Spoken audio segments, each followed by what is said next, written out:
আপনার? আমার নাম সৌগত পণ্ডিত। আচ্ছা, আপনার ইন্টারভিউয়ের অভিজ্ঞতাটা একটু আমাদের সঙ্গে শেয়ার করুন। আমার ইন্টারভিউর অভিজ্ঞতা মানে কাউকে অতটা চাপ নিতে হবে না, যেহেতু আমি 7 নম্বর টেবিলে দিয়েছি। ম্যাম, দুজন ম্যাম ছিল, একজন ম্যাম ছিল, দুজন স্যার ছিল।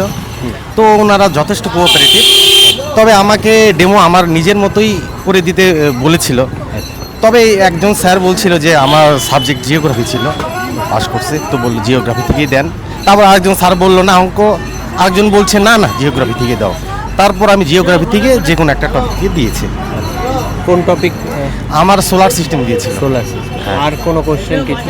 আর কোশ্চেন বলতে সোলার সিস্টেমের মধ্যে পৃথিবী থেকে সূর্যের দূরত্ব কত এটা বলেছিল, আর কি আমি করি সেই সম্পর্কে জেনেছে। আর ওই আহ্নিক গতি বার্ষিক গতি যে আছে, আহ্নিক গতি বার্ষিক গতি সেই সম্পর্কে বলতে বলেছিল। আচ্ছা, আর কোনো কোশ্চেন কিছু? আর সেরকম কোশ্চেন আমাকে জিজ্ঞাসা করিনি। ওভারঅল আপনার কেমন লেগেছে? ওভারঅল ঠিকঠাক আমার লেগেছে। আচ্ছা, ঠিক আছে, অনেক Okay. ধন্যবাদ।